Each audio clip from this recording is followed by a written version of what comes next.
Hello, my friends. Let's start with the ongoing situation as Russian officials continue to express their positions on ending the war through various representatives. This time, Putin via Nebenzya stated that no interesting proposals have been received from Trump.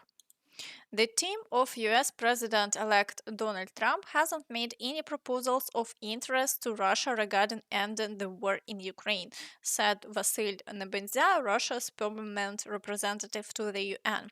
We often hear the term freezing the conflict. On December 19, Putin made it very clear under what conditions we would consider not freezing but ending the conflict. However, so far, none of the signals from the new US administration suggest anything that would interest us, the Russian diplomat added. Currently, Russia seems to be inflating its positions to appear strong in the future negotiations.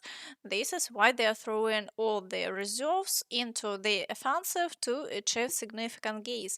Unfortunately, they are partially succeeding. Let's begin with the Pokrovsk direction. Sadly, they're making advances toward the mine. Yesterday, Ukrainian soldiers reported new successes, but today, initial confirmations of Russian progress have emerged. The Russians have captured half of the village of Solone, advancing about 500 meters. Similarly, they have moved closer to Novovasylivka and Uspenivka, entering the outskirts of Novovasylivka and securing positions. Here, the advance is roughly 600 meters deep and spans a width of about 2.5 kilometers. Additionally, they managed a 300-meter advance in Pishane, which is gradually falling under their control.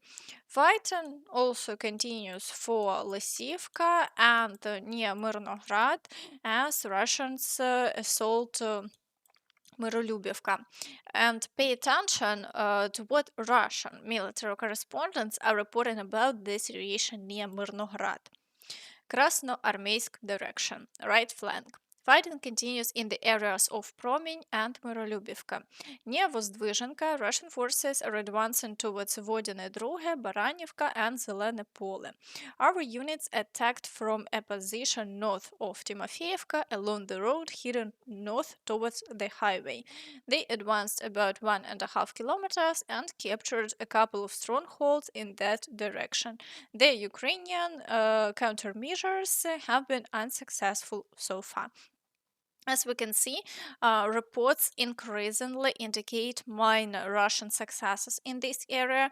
This suggests they are attempting to establish a right flank for a future encirclement of Novoekonomichne, Myrnohrad, and Pokrovsk. In the Kurakhove direction, Russian forces continue the assaults, focusing on Slovyanka and Petropavlivka, while also advancing on Dachne. Also, they are attempting to push near the Kurakhevska TPP and are storming Constantinople and Rozliv. Shelling persists as the Russians strive to connect two front lines to encircle Ukrainian troops. This situation remains extremely challenging. Kurakhove. The Russians have fully captured and fortified positions in the residential sector near the TPP, bringing the entire residential area of the city under their control. Only the industrial zone remains contested, though it appears that Ukrainian forces might soon retreat to the Constantinople-Ulakli-Andreevka triangle. Remaining in operational encirclement is rarely viable for long, especially since the withdrawal from Striterne and the loss of defensive line on the southern bank of the Suhyali River. In the area of Velyka Novosilka, Russian forces are assaulting the city from the east and pushing toward Vremivka to flank Velyka Novosilka from the west. For now, Ukrainian troops are successfully repelling these attacks, but the intensity remains high. Fighting continues for Novosilka, and frontline villages endure ongoing shelling. This indicates that Russian forces aim to breach toward the Dnipropetrovsk region. Meanwhile, Russia is significantly ahead of Ukraine in deploying fiber optic FPV drones, and here is what Ukrainian fighters are saying. Fiber optic drones. Yes, it's a real problem, and unfortunately, the Russians are ahead of us. The concept of FPV drones on fiber optics originated with them. And Mr. Budanov pointed out we need to develop countermeasures for fiber optics while advancing our own fiber optic drones. This is crucial for us as a defending side because we need superior offensive capabilities against a numerically larger Russian. Currently, we don't have experienced models of such FPVs. Existing prototypes haven't undergone proper combat testing for mass application. Moreover, the cost of these devices is unreasonably high. Many suppliers bundle drones with the fiber rails, inflating prices. Another point, the Ministry of Defense's codification isn't a guarantee of quality, it's all handled the same way as usual in our country. As we can see, the war has turned into a business, and unfortunately, Russia now outpaces Ukraine not only in manpower, equipment, and aviation, but also in FPV drone technology. In the Zaporizhzhia direction, Russian forces are assaulting Novoandriivka and continuing their shelling, but there have been no changes along the front line so far. The situation remains stable. In the Kherson direction, Russian troops are still attempting to break through near the Antonivsky Bridge and the islands. However, Ukrainian forces are successfully neutralizing them, with video surfacing online showing Ukrainian troops destroying Russian boats. For now, there are no changes to the front line in this area. Now let's move on to the Toretsk direction. Here, Russian forces are attempting to break through to the outskirts of Sherebenivka, and while they briefly succeed, Ukrainian forces repel them, preventing them from holding their positions. Fighting also continues on the outskirts of Toretsk, with the Russians trying to advance from New York through the fields to encircle Sherebenivka. However, over the past day, there have been no changes to the front line, and Ukrainian forces have successfully repelled all attacks. In the Chasiv Yar direction, Russian troops are assaulting Stupochki and continuing their shelling. However, activity in this area has decreased, and the Russians have made no new gains. The situation remains unchanged over the past day. In the Siversk direction, Russian forces continue the assaults on Bilogorivka and Grigorivka. Offensive actions are also being observed in the Serebryanka forest, but as before, Ukrainian forces successfully repel all attacks, keeping the front line unchanged. In the Liman direction, Russian troops persist in their attempts to advance near the village of Terny, aiming to push Ukrainian forces back across the river entirely. They are also shelling supply routes used by Ukrainian forces to bring in reinforcements, which complicates the situation significantly. However, over the past day, there have been no changes to the front line, and Ukrainian forces continue to inflict losses on advancing Russians. In the Borova direction, Russian forces have failed to achieve any success in the settlement they previously attacked. As a result, they have resorted to artillery shelling and increased the use of FPV drones. Offensive actions are reported only in the area of Kopanki, but no changes to the front line occurred over the past day. Further south, the Russians continue shelling, with attacks recorded near the village of Makiyivka, yet the situation remains unchanged.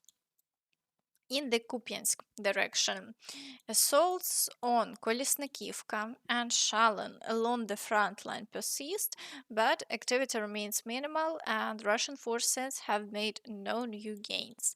Near Dvorichna, they attempted to advance again but failed. Ukrainian forces repelled several attacks in the areas of Zapadne and Dvorichna, maintaining an unchanged front line over the past 24 hours. In the Kharkiv direction, Russian forces continue shelling, but no offensive actions have been recorded. The situation along the front line has stabilized. In Vovchansk, battles are ongoing near the central park area. Ukrainian forces are preventing the Russians from advancing even toward the factory, keeping their front line unchanged for an extended period. In the Kursk direction, Russian and North Korean forces continue their counteroffensive, but no changes have been observed over the past day. They have yet to fully clear their territory, and with only 17 days remaining until Trump's inauguration, it's unlikely they will manage to push Ukrainian forces back by their death. And Zelensky said that during negotiations, this will be a good opportunity for exchanges for other territories or conditions. And his statement confirms the information that the Ukrainian forces may soon conduct another operation on Russian territory to have more leverage in the negotiations as they struggle to reclaim their own territory, but for now we wait. Meanwhile, Podolyak has once again appeared on air. This time he said that NATO without Ukraine has no chance of defeating Russia. The endless appearance of plans that NATO will be ready in 3 to 5 years to start a war, military action with Russia, or, more accurately, that Russia will be ready to attack NATO countries. What strikes me the most is the total psychological unpreparedness of NATO countries for war as such. They have plenty of weaponry, and it's more effective, but they are not ready to use it. So, if in 5 years Russia maintains the pace of militarization and authoritarianism it's currently in, NATO has no chance. I just don't fully understand why they still don't get this. They won't fight, they are not psychologically prepared for a war with Russia. Russia already understands this too.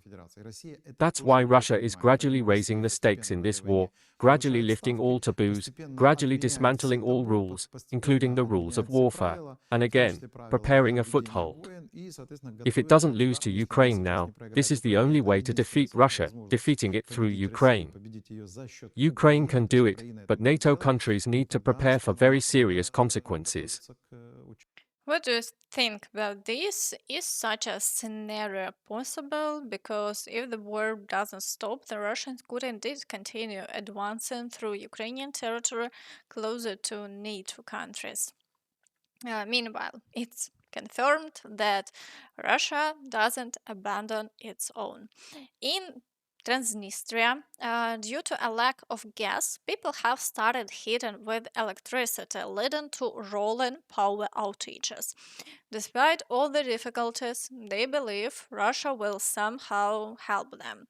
They are waiting for the resumption of gas supplies from Russian Gazprom.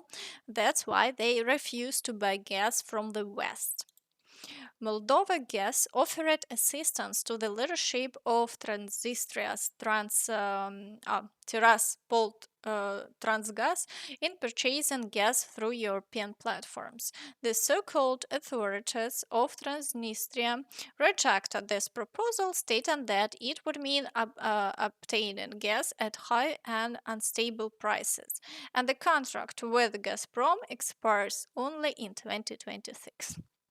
In general, things in Russia aren't going according to plan again, as the Russians dreamed of breaking through a land corridor from Kherson through Odessa and reaching Transnistria, but they failed. Oh, that's all from me.